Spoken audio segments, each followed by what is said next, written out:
कल्पतरुभ्यश्च कृपा सिन्धुभ्य एव च पतितानां पावनेभ्यो वैष्णवेभ्यो नमो नमः। श्री कृष्ण चैतन्य प्रभु नित्यानंद श्री अद्वैत गदाधर श्रीवासादि गौर भक्त वृंद। हरे कृष्णा कृष्णा कृष्णा हरे हरे, हरे राम राम राम हरे हरे। आज कार्तिक मास का पालन करते करते जो भक्त लोग पूर्णिमा से पूर्णिमा तक जो कार्तिक का व्रत पालन करते हैं, उनके लिए आज व्रत का अंतिम दिवस। कल कार्तिक मास का सभी भक्त लोग पारण करेंगे। कल रास पूर्णिमा, श्री कृष्ण की इस मास के प्रारंभ में पहले दिन पूर्णिमा जो पिछले महीने गई, उस पूर्णिमा में भी रास लीला, और अभी जो कल आएगा उसमें भी जो तिथि है वो रास पूर्णिमा। आज इसी कार्तिक मास के अंतर्गत हमारे दीक्षा गुरु पाद पद्म, हमारे सिद्धांति महाराज जी और मैंने, जिनसे हम लोगों ने दीक्षा मंत्र इत्यादि प्राप्त किए थे, हमारे दीक्षा गुरुदेव नित्य लीला प्रविष्ट ओम विष्णुपाद अष्टोत्तर शत श्रीमद भक्ति प्रमोद पुरी गोस्वामी महाराज जी की आज शुभ तिरोभाव तिथि भी है। आज ही के दिन में उन्होंने इस तिथि को अवलंबन करके नित्य लीला में प्रवेश किया था। प्रातः काल लगभग 3 बजे उन्होंने नित्य लीला में प्रवेश किया था। उन्हीं की ही आज तिथि के उपलक्ष्य में हम लोग उनके श्री चरण कमलों में उनकी महिमा इत्यादि का कुछ स्मरण करके, कीर्तन करके उनके चरण कमलों में पुष्पांजलि प्रदान करेंगे। क्योंकि वैष्णव जो हमारा समाज है, वैष्णव समाज में किसी भी वैष्णव की आविर्भाव तिथि, तिरोभाव तिथि आने पर उनके श्री चरण कमलों में ऐसे तो नित्य प्रति ही गुरु पूजा का विधान है, किंतु इस तिथि को अवलंबन करके विशेष करके क्या किया जाता है, उनका महिमा गान किया जाता है और इसी प्रकार से उनके चरणों में पुष्पांजलि प्रदान करते हैं। इस पुष्पांजलि को कहते हैं वांगमयी पुष्पांजलि, अपनी वाणी के द्वारा प्रदान की गई पुष्पांजलि। हमारे गुरु महाराज जी का इस जगत में जो जीवन, उनकी आयु बहुत लंबी थी, प्राय 101 वर्ष को पार करके तब उन्होंने अपनी अप्रकट लीला की थी। हम लोग उनके पास में बहुत, उनका जो लगभग जब अंतिम समय चल रहा था उसी समय ही हम लोग उनके पास में पहुंचे थे, इसीलिए अपना विशेष रूप में उनके साथ में संग इत्यादि हुआ नहीं, किंतु शिला गुरुदेव से, शिला महाराज जी से और कुछ भक्तों से उनकी अलग अलग प्रकार की महिमा को श्रवण किया। उनको सभी भक्त लोग कहते थे कि वर्तमान समय में, अर्थात जिस समय हम लोगों ने दीक्षा ली थी, उस समय सारे भक्त लोग उनको कहते थे वैष्णव सार्वभौम। ऐसे ये उपाधि जो है शिला जगन्नाथ दास बाबा जी महाराज जी के लिए हमारे वैष्णव समाज में उपयोग की जाती है। जगन्नाथ दास बाबा जी महाराज जी की आयु बहुत अधिक थी, लगभग 140 वर्ष तक वो इस जगत में रहे थे और उनका जो नेत्र के ऊपर जो हिस्सा है वो एकदम से झुक गया था। उनको देखने के लिए अपने हाथ से ही अपने आंखों के ऊपर वाले पर्दे को वो हटा लेते थे, तब देखते थे। वृद्धावस्था के कारण ऐसा होता था। उनके सेवक उनको टोकरी में बिठा करके एक स्थान से दूसरे स्थान पर ले जाते थे। टोकरी बड़ी वाली लेकर के उसी में कुछ कुशन इत्यादि गद्दे जैसा लगा करके उसी में उनको बिठा देते थे और फिर अपने सिर के ऊपर उठा करके एक जगह से दूसरी जगह ले जाते थे। किंतु तब भी वो सभी जगह जाते थे। कभी वो होते थे ब्रज में सूर्य कुंड में, कभी वो चले जाते थे जगन्नाथपुरी, कभी जाते थे नवद्वीप धाम में, कभी कभी बीच में अलग अलग स्थानों पर भक्ति विनोद ठाकुर जी के घर पर और स्थानों पर प्रचार के लिए जाते थे। इस और सारे वैष्णव समाज में उस समय उनका बड़ा आदर था।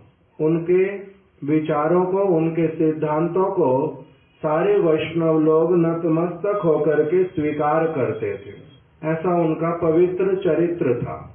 इसीलिए उनका सर्वत्र एक शुद्ध वैष्णव के रूप में ख्याति केवल नहीं, उसी प्रकार से वो सचमुच में प्रतिष्ठित थे।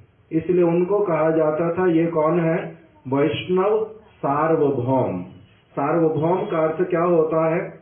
पृथ्वी पर जितने भी सारे वैष्णव हैं उन सभी के आदर के पात्र, उन सभी के पूजा के पात्र, जिनको सभी लोग स्वीकार करते हैं।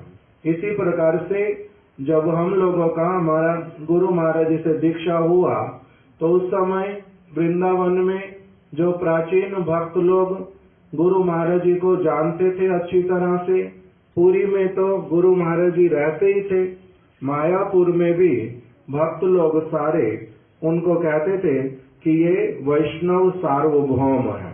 अर्थात उनको सभी लोग बड़े ही आदर के साथ में स्वीकार करते थे। हमारे गुरुदेव बोलते थे कि शिलापुरी गोस्वामी महाराज जी ये सिद्धांत में बड़े निपुण, सिद्धांत में अर्थात जो श्री चैतन्य महाप्रभु की विचारधारा, श्रीमद् भागवत धर्म का जो विचार, उसको बड़े ही सूक्ष्म से अति सूक्ष्म रूप में जानते थे। अलग अलग भक्त लोग जो बहुत प्राचीन भी, उनको कुछ भी अगर इंक्वायरी करनी होती थी, सिंसियर इंक्वायरी लेकर के गुरु महाराज जी के पास ही आते थे और गुरु महाराज जी उन सब का बड़े ही सरल रूप में एकदम समाधान कर देते थे, प्रत्येक वस्तु का। इस सिद्धांत में बड़े निपुण थे। और दूसरा, उनके विषय में सभी लोग बोलते थे कि ये त्रिनादपि सुनी चेना, जो महाप्रभु का ये उपदेश है उसकी ये साक्षात मूर्ति थे। अर्थात दूसरों को सम्मान देने में बहुत अधिक आगे थे और अपने सम्मान में कभी भी किसी से कुछ आशा नहीं करते थे। एकदम से एक बालक की भांति उनका जीवन था, बिल्कुल बालक की भांति। यद्यपि वैष्णव लोग उनको बहुत बड़ा मानते हैं उनकी सेवाओं के कारण, उनके सिद्धांत इत्यादि के कारण, किंतु उनका अपना पर्सनल जो व्यवहार और रहन सहन वो बिल्कुल ऐसा था जैसे कि बहुत एक साधारण से व्यक्ति का होता है, बहुत साधारण से व्यक्ति का। कभी भी किसी से बहुत जो बेसिक नेसेसिटी को छोड़ करके, जो कि मजबूरी होती है, जब उनकी वृद्धावस्था आई धीरे धीरे तो हाथ जो है उनके कांपते थे। आयु अधिक हो गई तो इसलिए एक माला अपने अच्छे से कर पाते थे, किंतु हाथ जो है दूसरा वाला कांपता था और कुब निकल गया था, इसलिए सीधा बिस्तर पर लेट नहीं पाते थे। 3-4 तकिए पीछे रखे जाते थे, प्राय बैठे बैठे ही थोड़ा सा झुक करके ही उनका सारा कुछ उसी तरह से होता था। किंतु तब भी उस अवस्था में भी बहुत जो आवश्यक वाली वस्तुएं वो तो स्वीकार करते थे, किंतु कोई विशेष वस्तु और करने के लिए कहते हो अपने सेवकों को, शिष्यों को, ऐसे वाला कभी भी नहीं देखा जाता था। क्यों उनका इस प्रकार से कुब निकल गया? हमारे महाराज जी बोलते थे, श्रील भक्ति विज्ञान भारती गोस्वामी महाराज जी, कि कहते हैं कि उनको प्रभुपाद जी ने प्रारंभिक अवस्था में जब अपने गुरु महाराज जी के पास आए, उनके गुरु जी श्रील भक्ति सिद्धांत सरस्वती गोस्वामी ठाकुर श्रील प्रभुपाद, उनका चरण आश्रय किया था, उनसे दीक्षा लिया, उनसे मंत्र लिया, शिक्षा लिया, उन्हीं के अनुगत्य में बहुत वर्षों तक साक्षात रूप में सेवा की। और उन्होंने अपने हाथ से, प्रभुपाद जी ने अपने हाथ से इनको एक कलम पकड़ाई थी। देते हुए क्या कहा था? इनको नाम दिया था, ब्रह्मचारी नाम था, प्रणवानंद ब्रह्मचारी। प्रणवानंद क्या होता है? प्रणव मतलब ओम। भगवान की सेवा में ही जो सब समय आनंदित रहते हैं उनको कहते हैं प्रणवानंद। तो इसलिए उनको ये प्रणवानंद कह करके, प्रणवानंद प्रभु ये कलम मैं तुम्हारे को पकड़ा रहा हूँ, ये कलम जो है तुम अपने सारे जीवन में कभी छोड़ना नहीं। अर्थात इसके द्वारा जो गौड़ीय संप्रदाय, उस महाप्रभु की जो शिक्षा विचारधारा, उसकी सेवा करना निरंतर। सबसे पहले उनको सेवा दी थी कि आप हमारे यहाँ पर जो डेली न्यूज़पेपर निकलेगा, दैनिक नदिया प्रकाश, उसके आप संपादक का कार्य करना। संपादक का कार्य होता है अच्छी तरह से सारी चीज को पढ़ करके, आगे से पीछे समझ करके, ठीक करके उसको देना, जिससे कि जिनके पास भी वो लेख जाएगा उनको अच्छे से समझ आए, उसमें कोई भूल ना हो, उसका फ्लो बहुत अच्छा हो, भाषा बड़ी मधुर हो, आसानी से समझ आए। ये सारा काम होता है एडिटर का। तो ये वाला काम आपको एडिटर का करना है। तब गुरु महाराज जी ने उनसे कहा, प्रभुपाद जी से, कि प्रभुपाद मैंने तो ये वाला काम आज तक कभी किया नहीं है, उसके लिए क्या करना पड़ेगा? तब प्रभुपाद जी ने कहा, तुम सेवा करनी प्रारंभ करो, अपने आप से आता जाएगा कि क्या क्या आपको करना होगा। इस प्रकार से आदेश किया था। इसी बात को लेकर के हमारे गुरु महाराज जी बोलते थे, गाइते गाइते गायन, बाजाइते बाजाइते बायन। बंगला भाषा में गाते गाते गाते गाते गान करना अच्छी तरह से आ जाता है। कहाँ पर सुर ताल ठीक है, कहाँ भूल है, पता चल जाता है। किसको? जो एक व्यक्ति भक्तों के साथ में गान करता रहता है। बाजाइते बाजाइते बायन, मृदंग हो, करताल हो, भगवान की सेवा के लिए ठीक से ताली बजाना हो, ये अच्छे से आ जाता है उसको जो करता रहता है। उसी प्रकार से कहते हैं कि प्रभुपाद जी ने कहा था कि ये सेवा सब समय करते रहना।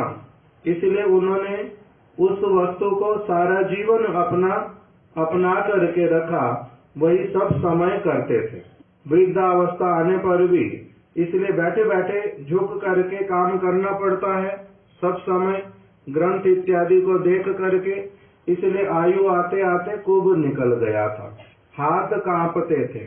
जब हाथ कांपते थे तो दुखी होते थे कि मेरा अब इतना आयु, मेरा जीवित रहने का क्या लाभ है? जीवित रहने का क्या लाभ? अगर गुरु जी ने जो वचन कहे थे कि इस कलम को सारा जीवन छोड़ना नहीं, अब मैं कलम पकड़ ही नहीं पाता हूँ। गुरुदेव ने जो आदेश दिया था उसका पालन करने में मेरा शरीर जो है मेरा साथ ही देता नहीं है, ऐसे शरीर को अब रखने का क्या लाभ? इस प्रकार की भावना थी कि सब समय सेवा ही करनी है, सेवा के बिना जीवन यापन करना बहुत खराब है। इस प्रकार से उनका विचार था। इसलिए उनको सभी लोग बोलते थे ये त्रिनादपि सुनिचेना उसकी मूर्ति है। अर्थात अपने जो वैष्णवगण जिनके साथ में संबंध रखते थे उन सारे वैष्णवों के साथ में, छोटे हों उनसे बड़े हों, सबके साथ में ही बड़े आदर के साथ में वार्तालाप करते थे, बड़ा मधुर वार्तालाप। जिससे भी नाम पूछना, छोटे से छोटा बच्चा भी क्यों ना हो, एक बच्चा छोटा आता था, उसका नाम था रघुनाथ, तो उससे भी यही पूछते थे कि आपका शुभ नाम क्या है, तुम्हारा शुभ नाम, ऐसे नहीं, आपका शुभ नाम क्या है, नाम पूछना है तो शुभ नाम क्या है, इस प्रकार से पूछते थे। और उनकी जिह्वा पर सब समय उनके गुरु महाराज जी का नाम ही रहता था। उनको टॉप मोस्ट अथॉरिटी मानते थे कि वो हमारी टॉप मोस्ट अथॉरिटी हैं। उन्होंने जो कहा है उनके वचन वेद के वचन के समान है। अपने गुरु पाद पद्मों के वचनों को वेद के समान मान करके कहते हैं उनके वचन ही मेरे लिए शास्त्र हैं, उनके वचन ही मेरे लिए वेद हैं, इसलिए उन्हीं के अनुसार चलना ही मेरा सबसे बड़ा कर्तव्य है। इस प्रकार से सारा जीवन पालन करते थे चीजों को। और प्रभुपाद जी ने उनको दूसरी सेवा करवाई थी। एक सेवा तो हो गई ग्रंथ विभाग की, जिसको कहते थे बृहद मृदंग, प्रभुपाद जी उसमें सेवा करते थे। ये हमारे गुरुदेव ने हम लोगों को सुनाया वर्ष 2000 में, आज के दिन वृंदावन में। एक तो प्रभुपाद जी ने उनसे सेवा करवाई बृहद मृदंग की, जिसमें वो बड़े निपुण थे। इंग्लिश में भक्त लोग बोलते हैं मेटिकुलस, अर्थात सूक्ष्म से भी सूक्ष्म विचार को बड़ा ही ध्यान दे करके स्पष्ट करके बतलाते थे। एक उनका कोई भी लेख पढ़ो, बहुत सारे लेख हैं गुरु महाराज जी के लिखे हुए, बड़े अच्छे अच्छे लेख। उन सारे लेखों में बहुत कुछ जो है ऐसे वाला कहीं पर भी नहीं है कि इस प्रकार का मुझे लगता है, मेरा ऐसा विचार है, ऐसे वाला कहीं पर कोई भावना नहीं आता। उनके सारी की सारी चीजों में भावना जो है वो कौन से वाला कि महाप्रभु ने इस प्रकार से लिखा है, इसी बात को प्रभुपाद जी ने हमें ऐसे समझाया है, भक्ति विनोद ठाकुर जी ने ऐसे बताया है। अर्थात प्रमाण दे करके गुरु वर्गों की भगवान की बात को बतलाते थे, इंडिपेंडेंटली किसी भी बात को नहीं बोलते थे। दूसरी सेवा प्रभुपाद जी ने उनको दी थी कीर्तन करने की। उनका कंठ जो है वो बहुत मधुर कंठ था, कीर्तन करते थे, इतना अच्छे से कीर्तन करना जिससे कि सभी भक्त लोग आनंदित हो उठते थे। इसलिए प्रभुपाद जी ने उनको कीर्तन करने के लिए कि अच्छी तरह से कीर्तन के द्वारा प्रचार करना है। नरोत्तम दास ठाकुर, श्यामानंद प्रभु, इन लोगों ने कीर्तनों के माध्यम से प्रचार किया था। इसीलिए गुरु महाराज जी से भी प्रभुपाद जी ने क्या कहा, कीर्तन इत्यादि करो। कहाँ पर? रेडियो स्टेशन में जाकर के प्रचार के लिए, रेडियो स्टेशन जहाँ पर होता था वहीं जाकर के गान गाते थे। गोपीनाथ मम निवेदन सुनो, ये वाला गान गाया था रेडियो में कलकत्ता में। प्रभुपाद जी ने इसको सुना था शिलोंग में और सुन करके बड़े आनंदित हुए कि इतना अच्छी तरह से इसमें गान गाया है। और जब प्रभुपाद फिर कलकत्ता में लौट करके आए तब उन्होंने फिर से अपने आप से बुला करके प्रणवानंद मेरे को वो वाला कीर्तन अच्छी तरह से फिर से सुनाओ। इस प्रकार से उनसे कीर्तन सुनते थे। ये भी उनकी नित्य सेवा थी, नित्य प्रति कीर्तन गान करते थे, नित्य प्रति कीर्तन गान करना, प्रभुपाद जी का स्मरण करके। बच्चा बोलता है बार बार पीछे ले जाओ, पीछे ले जाओ। तो इसलिए एक हो गया उनके ग्रंथ का लेखन, ये उनका सेवा कार्य। दूसरा प्रभुपाद जी ने उनको क्या दिया, कीर्तन करने का आदेश, इसलिए कीर्तन करते थे नित्य प्रति। और कीर्तन सब समय ही करते थे। कीर्तन उनको इतने मुखस्त थे, मुखस्त का मतलब स्मरण। जैसे ही हम उनकी बहुत वृद्धावस्था में तो जब मिला गुरु महाराज जी 98 को क्रॉस कर चुके थे, उस समय भी उनके सामने कोई भी कीर्तन केवल पढ़ने से हमने बोलने 2 अक्षर, मेरे को 2-3 कीर्तन ऐसे स्मरण कि मैंने केवल मुख से बोला, ऐसे कमरे में घूमते घूमते एक कीर्तन किया था, निताई पद कमला कोटि चंद्र सुशीतला। मैं बाथरूम में गाता था, पहले बहुत तेज उस प्रकार का स्वभाव था। जो कीर्तन अच्छा लगना, स्नान करते करते बहुत जोर जोर से गाना। तो अगला मेरे पास वाला ही गुरु महाराज जी के पास वाला मेरा कमरा था, तो वहां से गुरु महाराज जी ने सुन लिया। अपने आप ही मैं कमरे में गया तो मेरे को बोलते, तुम गा रहे थे ना निताई पद कमला कोटि चंद्र सुशित, और पूरा कीर्तन सुना दिया 1 मिनट में 2 मिनट में, किसी भी जगह रुके बिना। कभी एक समय मैं कीर्तन गा रहा था हिंदी गौड़िया गीति गुच्छ में से, कृष्णा जिनका नाम है गोकुल जिनका धाम है, नहीं ये वाला नहीं, जिसमें दाऊ जी के भैया पार करेंगे नैया रे भजो कृष्ण का नैया, ये तो अब हिंदी का कीर्तन। और गुरु महाराज जी ने वो भी पूरा सुना दिया एकदम से। एक दिन कीर्तन मैंने सिर्फ शुरू किया, सर्वस्व तुम्हार चरण सौंपिया, वो बंगला का कीर्तन भक्ति विनोद ठाकुर जी का, वो साथ साथ में पूरा कीर्तन सुना दिया, 1 मिनट भी लगाते नहीं, और कहीं पर भूल होती नहीं। जब तक उन्होंने बातचीत किया, स्मरण शक्ति इतना प्रखर था, इतना प्रखर, एक अक्षर भी भूलते नहीं थे, और भूल होती ही नहीं थी। पूछना भी नहीं पड़ता था उनको किसी से कि कोई बात बता दो। इस प्रकार से कीर्तन, उनको बड़े सारे कीर्तन जो है पूरी तरह से कंठस्थ थे, ऐसे वाला उनका भावना था कीर्तनों के प्रति। प्रभुपाद जी ने कीर्तन करने के लिए कहा है, इसलिए कीर्तन करते थे। और प्रभुपाद जी के पास में जब मठ में आए थे 1923 में, तब वहां पर प्रभुपाद जी तो अलग अलग भक्तों से मिलते थे। अभी नया नया प्रचार प्रारंभ हुआ था, अलग अलग लोग आते थे, और जिस समय जो आता है किसी को पता ही नहीं चलता, ये कान के पास आके पीछे फोन पे बात करते हैं, उनको लगता है हम बाहर कर रहे, अंदर डिस्टर्ब नहीं कर रहे, उल्टा यही सिर पे आके खड़े हो जाते। क्या बता रहा था, नए नए लोग प्रभुपाद जी के पास आकर के मिलते हैं, प्रभुपाद जी उनको समय देते हैं, ऑफिशियली प्रोग्राम होकर के नित्य प्रति समय पर, जैसे अभी कथा कीर्तन होता है, मान लीजिए यहाँ पर हम लोग सुबह 8:30 से 9:30 कथा होएगी, 7:30 से 8:30 कीर्तन होएगा, संध्या के समय में नित्य प्रति कथा कीर्तन होएगा। अभी हमारे सभी स्थानों पर होता है ऐसा, किंतु पहले प्रारंभ में ऐसा नहीं होता था। प्रभुपाद जी कभी कभी अपने समय के अनुसार अपना प्रातः काल कर देना, किंतु नहीं तो सब समय भक्त आते रहते, कथा तो बोलते रहते, इसीलिए कोई निर्धारित समय पर बैठ के कथा नहीं होती थी। किंतु गुरु महाराज जी ने कलकत्ता में एक बार, प्रभुपाद जी थोड़ा व्यस्त थे, जब गुरु महाराज जी ने रहना प्रारंभ किया, प्रभुपाद जी व्यस्त थे, तो गुरु महाराज जी ने देखा कि 10-15 लोग एक साथ में आए हुए हैं और प्रतीक्षा कर रहे हैं प्रभुपाद जी से मिलने की, कथा कीर्तन की। प्रभुपाद जी हो सकता है 1 घंटे बाद मिलेंगे, 1.5 घंटे बाद मिलेंगे, इसलिए पहले से ही उन्होंने कीर्तन कथा प्रारंभ कर दी सब लोगों के साथ मिल करके। प्रभुपाद जी ने जब सुना कि कथा कर रहे हैं, तब उन्होंने कहा, प्रणवानंद ये तुमने बड़ा अच्छा किया, इस तरह से कथा जो है नित्य प्रति करने से बहुत अच्छा। क्यों? क्योंकि हमारे लिए क्या उपदेश है गुरु वर्गों का, नित्यम भागवत सेवया, भागवत की नित्य प्रति सेवा करना। तो इसलिए वो भी गुरु महाराज जी सारा जीवन उस बात को गांठ बांध करके हर समय कहते थे कि देखो भाई, मठ वासियों का प्रधान कर्तव्य है श्रीमद् भागवत को बड़ी अच्छी तरह से उसका श्रवण कीर्तन करना, पठन पाठन करना। तो इसलिए ग्रंथ पाठ करना, उसको भी वो नित्य प्रति अपना करते थे, कभी छोड़ते नहीं थे, उसमें ढील नहीं देते थे।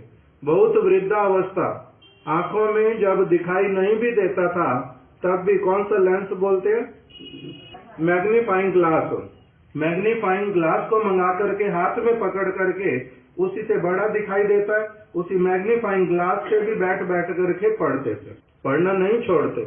और कुछ पूछो बीच में तो एकदम से कहते थे, जो देखो बाबा, बीच में जब हम पढ़ रहे हैं ऐसे ही एकदम से आकर के बात नहीं करना, कुछ पूछना नहीं। हम लोग जब पढ़ते हैं तब मन जो है पूरी तरह से कहीं और होता है, इसलिए जब देखना कि हमारा पढ़ना हो गया, तब उसके बाद में बात करना, बीच बीच में बात करने नहीं आते। ये पढ़ना जो है अच्छी तरह से सेवा करना है। तो इस प्रकार से भागवत की सेवा करते थे। और क्या है उनके जीवन का, हरि नाम करना। कैसे हरि नाम को प्राधान्यता देनी है, बड़े प्रीति पूर्वक करना है, उसके लिए बोलते थे कि केवल मात्र हरि नाम का महात्म्य लोगों को सुनाना नहीं, सब समय हरि नाम का महात्म्य सुनाने से नाम अपराध क्या होता है, शुद्ध नाम क्या होता है, हरि नाम कैसे माला पकड़ते हैं, कैसे करते हैं, केवल इसी को ही बोलना नहीं, शुद्ध हरि नाम करने के लिए अपना समय नित्य प्रति निकालना, अर्थात स्वयं हरि नाम को अच्छी तरह से स्पष्ट अक्षर उसके बोलते हुए हरि नाम करना, भगवान को पुकारना, और तब फिर अगर समय दोगे उसके लिए, प्रेम से पुकारोगे, तब तुम्हारे को हरि नाम में क्या रस है उसका स्वयं अनुभव होगा। इसलिए केवल मात्र हरि नाम करो करना चाहिए, इतना बोलना नहीं, अपना अनुभव करके करना। बोलते थे कि महाप्रभु ने कहा है कि प्रचार करना है, जारे देखो तारे कहो कृष्ण उपदेश, जिसको भी देखो उसको कृष्ण का उपदेश सुनाओ, किंतु अपने आप से इसके बीच में समझ लेना कि उन्होंने कहा है कि अपना आचरण करते हुए दूसरों को उपदेश करना, दूसरों को कृष्ण की बात बताना, आचरण करते हुए स्वयं भी उसका पालन करने के लिए भरपूर प्रयास करना, केवल मात्र लोगों को बोलने के लिए बातें बोलते नहीं। फिर बोलते थे कि आजकल लोग बहुत सारे बोलते हैं कि गुरु जो हैं उनमें ये गुण होना चाहिए, गुरु में ये गुण होना चाहिए, किंतु बाबा मेरा कहना है पहले शिष्य के क्या गुण होने चाहिए उसको सीखना चाहिए हमारे को, ताकि हम लोग अच्छे वाले शिष्य बने। हमारे को तो अच्छे वाले शिष्य कौन होते हैं, उनके क्या गुण होते हैं, उस प्रकार के गुणों के बारे में समझना चाहिए। उसके लिए क्या बताते थे कि मेरे को गुरु महाराज जी ने कहा है शिष्य को क्या सोचना चाहिए, मेरे गुरु महाराज जी ने कहा है इतनी संख्या नाम की अभी निर्धारित करके तुम नित्य प्रति करना और धीरे धीरे इस संख्या को बढ़ाना। तो इसलिए सबसे पहले इस बात पे अपने ऊपर काम करना शुरू करो कि मेरी निर्धारित संख्या क्या है, मेरे को कैसे करनी है वो, और उसको बढ़ाना कैसे है। दूसरा, नित्य प्रति मेरे को कैसे जो भगवान और भगवान के शुद्ध भक्त हैं उनको कितने प्रणाम करने हैं। रघुनाथ दास गोस्वामी जी ने कहा शिष्य को क्या करना चाहिए, नित्य प्रति अपने गुरु जी को, अपने परम गुरु जी को और उनके गुरु भाइयों को, वैष्णवों को, महाप्रभु नित्यानंद प्रभु, रूप गोस्वामी, सनातन गोस्वामी, इनके नाम बड़े स्पष्ट रूप से बोल के इनको नित्य प्रति प्रणाम करना चाहिए। उस प्रकार से भगवान के विग्रह जहाँ पर विशेष विशेष विग्रह है गुरु पाद पद्म ने स्थापित किए हैं, अथवा महाप्रभु जिन जिन सब विग्रहों का बड़ा आदर करते हैं उनके नाम लेकर के उनको प्रणाम करना। तो इसलिए हम लोगों को पहले अच्छा हम शिष्य कैसे बने, शिष्य वाले कार्य हम पूरे करते हैं या नहीं, उसके बारे में हमें अच्छे से सोचना चाहिए। हमारे में क्या गुण आना चाहिए कि हमारे अपने गुरु जी को हम कभी अपने जैसा मरणशील व्यक्ति नहीं माने। वो मरणशील व्यक्ति नहीं है हमारे जैसे, उनकी कभी भी समालोचना नहीं करनी चाहिए। अर्थात गुरुदेव की कभी भी कि गुरुदेव ने ये अच्छा नहीं किया, गुरुदेव को ऐसा करना चाहिए था, ऐसा नहीं करना चाहिए था, ये सारे विचार करने का शिष्य को अधिकार नहीं होता।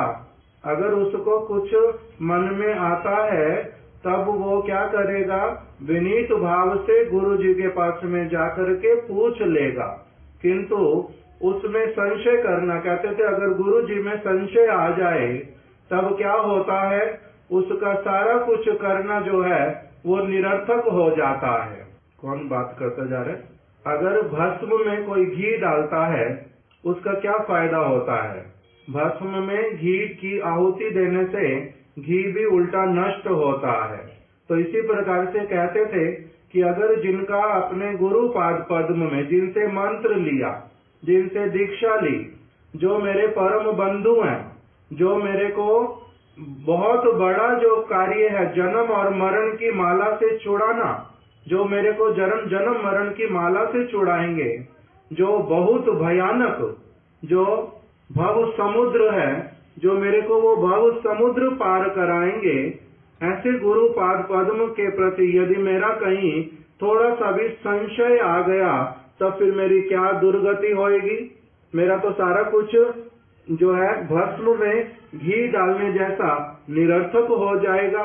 इसलिए हम लोगों को शिष्य कैसे बनना, अच्छी तरह से ये वाला विचार करना पड़ेगा कि शिष्य किस प्रकार से आज्ञाकारी होता है, शिष्य किस प्रकार से गुरु पाद पद्म के प्रति समर्पित होता है। ये वाले जो सारे गुण हैं शिष्य अपने जीवन में व्रत लेगा कि मैं क्या क्या गुरु पाद पद्म ने कहा है, उनकी बातों को पुनः पुनः वो स्मरण करेगा और दूसरे भक्तों के साथ में जो गुरु पाद पद्म के प्रति निष्ठा रखते हैं उनके साथ में उनकी चर्चा करेगा और अच्छी तरह से निष्कर्ष पे पहुंचेगा कि मेरे को क्या करना चाहिए जीवन में।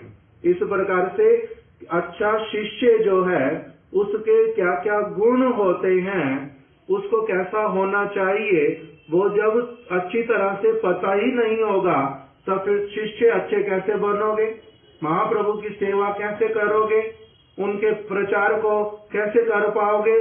इसलिए पहले क्या करना पड़ता है, अच्छा शिष्य बनना पड़ता है। इस प्रकार से बताते थे और कहते थे जो दीक्षा है वो क्या है, दीक्षा का मतलब है कि आत्मसमर्पण करना गुरु के चरण कमलों में। दीक्षा काले शिष्य करे आत्मसमर्पण। शिष्य जो है वो गुरु के चरणों में आत्मसमर्पण करता है। तो कहते थे कि गुरु और शिष्य का जो संबंध है ना, ये वाला कोई बच्चों के खेल जैसा काम नहीं है, ये बड़ा सीरियस मैटर है, ये बड़ा सीरियस मैटर है। शिष्य बनना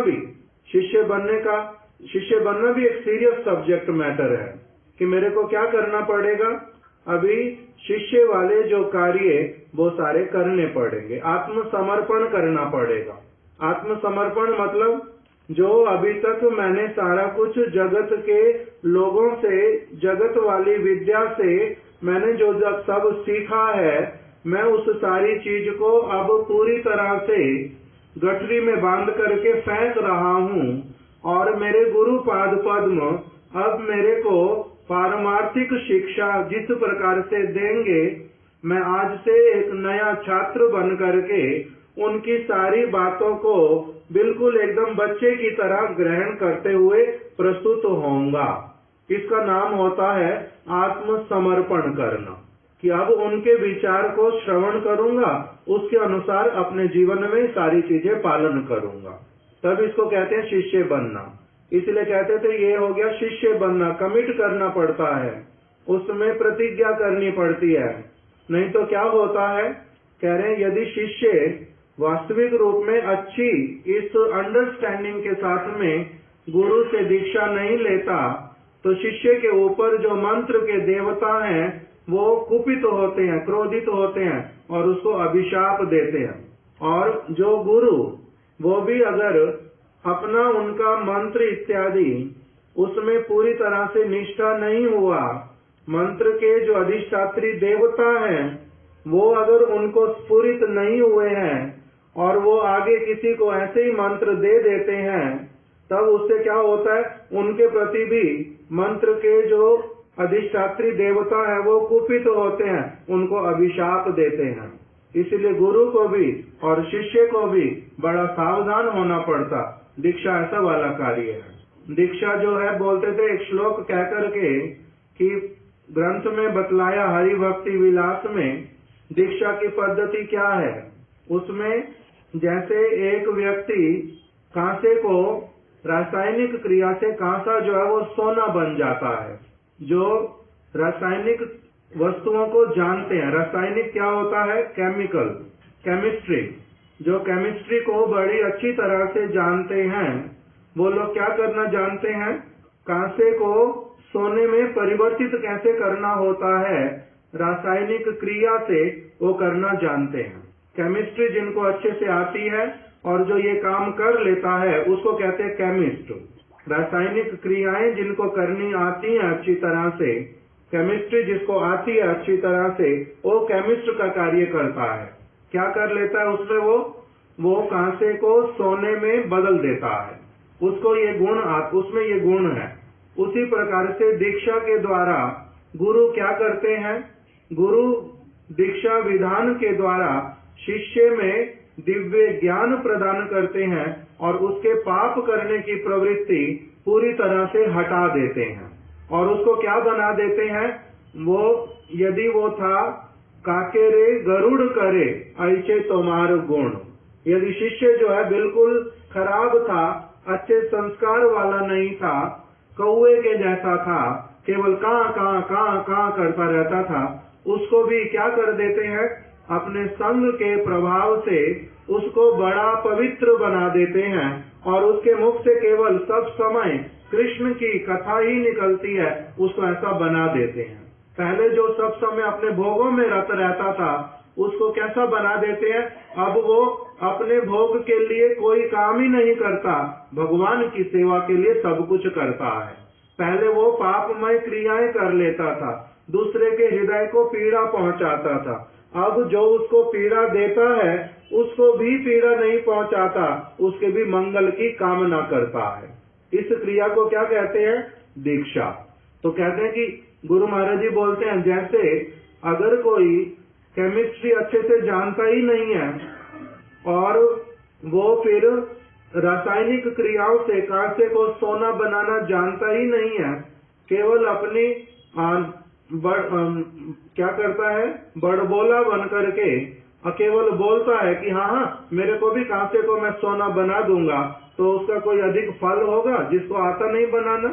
तो इसीलिए कहते थे कि जो गुरु और जो शिष्य, उनके बीच में जो आदान प्रदान होता है, वो आदान प्रदान वास्तविक रूप में परमार्थ के ऊपर पूरा निर्भर होना चाहिए। कोई और वस्तु बीच में नहीं होती, मेरा शरीर कैसे ठीक रहेगा, मेरे ऊपर ये वाली परेशानी आ रही है, मेरा काम जो है चल नहीं रहा है, इस प्रकार की चीजों के लिए गुरु शिष्य का संबंध नहीं होता। जगत की वस्तुओं के लिए गुरु शिष्य का संबंध केवल भगवान की सेवा के लिए, भगवान वाली वस्तुओं के लिए होता है और किसी वस्तु के लिए नहीं होता। तो इसलिए बोलते थे बाबा, शिष्य बनना और गुरु बनना है तो दोनों कार्य कैसे वाले, बड़े गंभीर। किंतु अभी इस प्रकार के शिष्य भी बड़ी कठिनाई से मिलते हैं जो शिष्य बनना चाहते। शिष्य नहीं बनना चाहते अधिकांश लोग, वो क्या समझते हैं, उसको वो बोलते थे, ये समझते हैं पुतुल का खेल। पुतुल का खेल मतलब पुतलों का खेल, कि जैसे छोटा सा बच्चा पुतले लेकर के जो मर्जी इधर से उधर कर लिया, उसी प्रकार से समझते हैं। किंतु ये कार्य ऐसे वाले नहीं है। तो इसलिए उन्होंने अपने जीवन में वो अपने जो दीक्षा, अपने जो गुरु पाद पद्म की वाणी, उनके द्वारा दी गई सेवा, उनके द्वारा बतलाए गए आदर्श, उन सारी चीजों को बड़े अच्छी तरह से अपने हृदय में स्थान दिया था, उन्हीं को अपना जीवन बनाया था।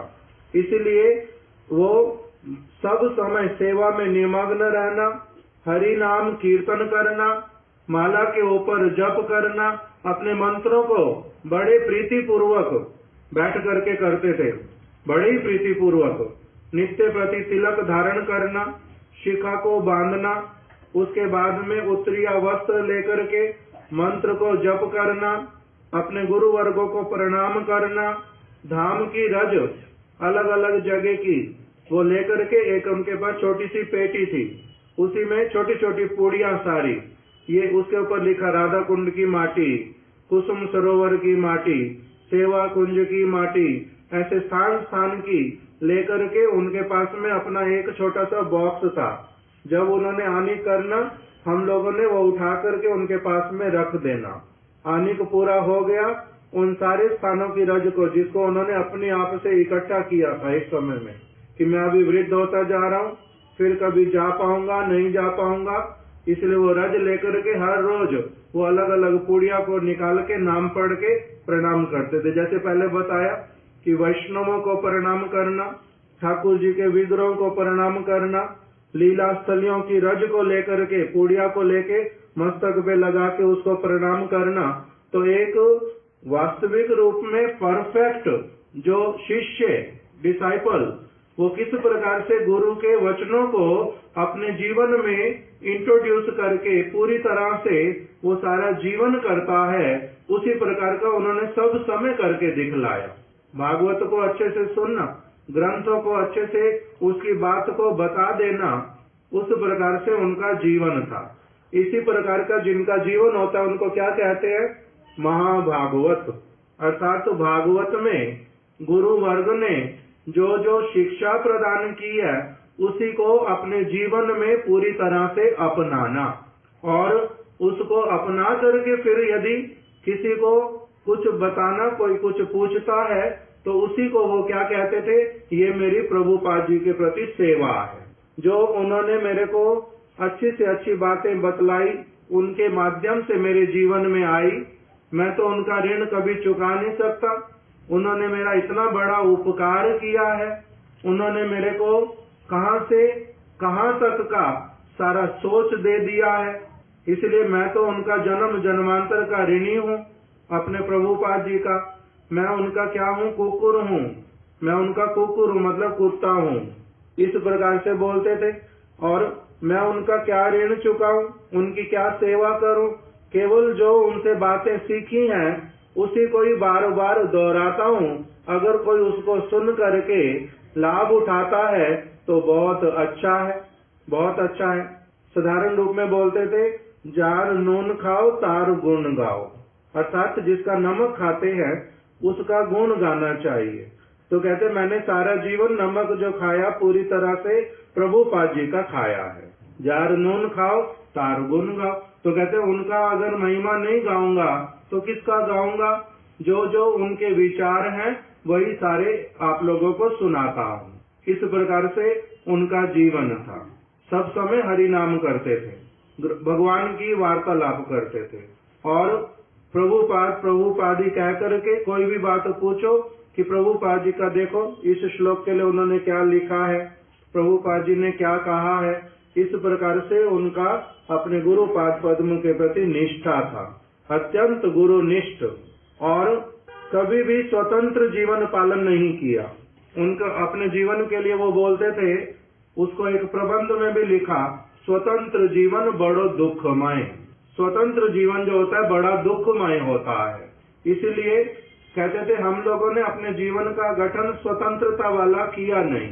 जैसा जैसा गुरुदेव ने सिखा दिया, वैष्णवों ने सिखा दिया, उसी के अनुसार अपने जीवन को हमने पालन किया। इसलिए स्वतंत्र जीवन नहीं जिया बिल्कुल भी। प्रभुपाद जी थे, प्रभुपाद जी के साक्षात संग में सेवा किया। बाद में बहुत वर्षों तक अपने बड़े गुरु भाइयों को सब समय क्या कहते थे? कहते हैं कि देखो घर से ही हम लोग सीखते थे कि बड़ा भाई कौन होता है? पिता के समान होता है। बड़े भाई का मतलब होता है पिता के समान है। तो इसलिए हमारे जो बड़े गुरु भाई हैं, एक जो मठ में हमारे से पहले आए थे जो बड़े थे, दूसरा जिन्होंने प्रभुपाद जी को बड़ी अच्छी तरह से एकदम से ग्रहण किया, स्वीकार किया, भले मेरे बाद में भी आए, उनको भी हम अपना बड़ा गुरु भाई मानते थे। तो इसलिए उनके साथ में सब चीज का परामर्श करके हम लोगों ने अपना जीवन जो है जिया है। अपने आप से स्वतंत्र जीवन कभी नहीं जिया। इसलिए उनके जीवन में देखा जाता, हमारे गुरु महाराज जी ने जिस दिन अप्रकट लीला की 22 नवंबर 1999, उस कार्तिक का अंतिम दिवस, अगले दिन सुबह सुबह, आज के दिन में सुबह, मतलब कि चतुर्दशी, आज चतुर्दशी है, चतुर्दशी को रात को गुरु महाराज जी ने अप्रकट लीला की सुबह सुबह। तो उसके वो संवाद आज जैसे सुबह मान लो शरीर छोड़ दिया था 3 बजे 2:30 बजे, मैं अब कंफ्यूज हो जाता हूँ। गुरु महाराज जी का समय और गुरुदेव का प्रकट का समय लगभग समान, एक का है 2:30 बजे, एक का 3 बजे। तो जैसा भी हो, तो वो रात को अप्रकट हो गए, सुबह संवाद गुरुदेव को मिला वृंदावन में। परिक्रमा चल रही थी, अंतिम दिवस था, तो पूर्णिमा से एक दिन पहले संवाद पहुंच गया। तो गुरुदेव की कथा सुन रहा हूँ। उस समय गुरुदेव के साथ में गुरुदेव हैं, शिला त्रिविक्रम गोस्वामी महाराज जी हैं, उनके गुरु भाई शिला मधुसूदन महाराज जी हैं, उनके गुरु भाई आचार्य महाराज हैं। उन सबको गुरुदेव ने कथा बोलने के लिए कहा और सबने ही एक बात कॉमन रिपीट की, चारों लोगों ने। मैंने कल ही कथा सुनी, पहले भी सुनी हुई थी, कल फिर से कथा सुनी वो वाली फोन में। तो उसमें चारों लोगों ने एक बात बार बार रिपीट की कि यद्यपि हमारे गुरु महाराज शिला भक्ति प्रज्ञान केशव गोस्वामी महाराज वो इनसे मठवास में 4 वर्ष बड़े थे, अर्थात शिला केशव गोस्वामी महाराज 1919 में आ गए थे और हमारे गुरु महाराज जी 1923 में आए थे। किंतु वो कहते हैं कि हमने उनको जब से देखा, शिला त्रिविक्रम महाराज जी ने बोला मैंने उनको देखा 44 से, गुरुदेव ने कहा मैंने उनको देखा 47 से, आचार्य महाराज जी ने कहा मैंने देखा उसके 1-2 साल बाद से। उस समय से ही हम लोग शुरू से देखते आ रहे कि वो हमारे गुरु महाराज जी को प्रभुपाद जी से कम बिल्कुल भी नहीं मानते थे, अपने गुरु भाई को प्रभुपाद ही मानते थे, उनके आदेश को उसी तरह से पालन करते थे जैसे हम लोग शिष्य पालन करते थे। तो इसलिए कहते हैं उनका उस प्रकार का जीवन में आचरण था कि अपने बड़े गुरु भाइयों को जो प्रभुपाद जी के प्रति निष्ठा युक्त हैं उनको उनके प्रति भी कितना बड़ा आदर रखते थे। तो कहते हम लोगों ने साक्षात देखा अपनी आंखों से, सब समय सबने वही रिपीट किया। त्रिनादपि सुनिश्चिता वाला रिपीट किया। जब भी हम कभी उनसे मिलने जाते थे कितना प्रेम के साथ में मधुरता से वो बात करते थे, कैसे वो हम लोगों को सम्मान करते थे, कैसे आशीर्वाद देते थे, इस प्रकार का सारा उसमें महिमा वो बता रहे हैं। तो इसलिए अपने गुरु भाइयों के साथ में भी उनके पास रहना, उनके मन की बात को सुनना, उनके अनुसार सेवा कर देना सारी, उनको अपना शिक्षा गुरु मानना, ये भी उनके जीवन का एक बहुत अनुगत्यमय जीवन, कभी स्वतंत्रता वाला जीवन लिया नहीं। कब तक? जब उनकी आयु 94 हो गई तब तक भी किसी न किसी के शेल्टर में रह करके भजन किया। शिला पहले परम गुरुदेव के साथ, शिला भक्ति विलास तीर्थ गोस्वामी महाराज जी के साथ, बाद में 35 वर्ष तक शिला भक्ति दयित माधव गोस्वामी महाराज जी के साथ, इन सभी गुरु भाइयों के साथ बड़े ही आनंद पूर्वक अपना एक जीवन कैसे वाला बिता दिया? भजनमय जीवन, अनुगत्यमय जीवन, सेवामय जीवन। इसी बात को अपने ग्रंथों में भी, प्रबंधों में भी उन्होंने लिख दिया कि जो भी व्यक्ति भजन करना चाहता है वो सब समय अनुगत्य में रहेगा और जो सेवा है अवश्य ही सेवा को लेकर के रहेगा, सेवा के बिना जीवन में कभी नहीं रहेगा। इस प्रकार से अनुगत्यमय जीवन। अपने छोटे गुरु भाइयों, बड़े गुरु भाइयों, उनका तो फिर कहना क्या, किंतु उनके गुरु जी के जो शिष्य लोग, गुरु भाइयों के शिष्य लोग, हमारे गुरुदेव शिला भक्ति वेदांत नारायण गोस्वामी महाराज जी, उनके गुरु भाई के शिष्य शिला भक्ति वल्लभ तीर्थ गोस्वामी महाराज जी, शिला भारती गोस्वामी महाराज जी, उनके गुरु भाई के शिष्य लोग, किनको वो सभी लोग भी बोलते हैं बार बार कि हमारे प्रति आचार्यों उचित सम्मान ही सब समय रखते थे, अर्थात हमारे को भी बड़ा श्रेष्ठ मान करके उस प्रकार से हमारे साथ में संबंध रखते थे। कभी भी उनके भावनाओं में, कभी उनके व्यवहार में ऐसा प्रतीत नहीं होता था, कभी भी ऐसा प्रतीत नहीं होता था कि वो बहुत बड़े हैं और हम उनसे छोटे हैं। हमारे को इस प्रकार से वो सम्मान करते थे। तो इस प्रकार का उनका अनुगत्यमय जीवन था, पवित्र जीवन, वास्तविक रूप में शिष्य का जीवन, शुद्ध वैष्णव वाला जीवन। ऐसे वाला आदर्श जब किसी का होता है तब उनको बोलना पड़ता है बहुत कम, और उनके आचरण से ही बहुत सारे लोग अपनी आप से सारी सीख ले लेते हैं। इस प्रकार का उनका जीवन था। कुछ कुछ आज हम लोगों ने उनकी बातों को स्मरण किया। वो हमारे प्रति कृपा करें, उनकी बातें हमारी अच्छी तरह से समझ में आए। जैसा वो आचरण करते थे, भजन करते थे, उसी प्रकार का कुछ कुछ हमारे भी जीवन में हमारे परिवर्तन आ जाए, वैसा हम भी ग्रहण करने लग जाएं, यही उनके श्री चरण कमलों में प्रार्थना है। वांछा कल्पतरुभ्यश्च कृपा सिंधुभ्या एव च पतितानां पावनेभ्यो वैष्णवेभ्यो नमो नमः। चलो अभी हम लोग उठ करके आरती करेंगे गुरु महाराज जी की, 2-3 मिनट लगेंगे उसमें, और फिर दीप दान करके सभी लोग प्रसाद ग्रहण करेंगे। सभी लोग जल्दी जल्दी करो। गुरु चरण कल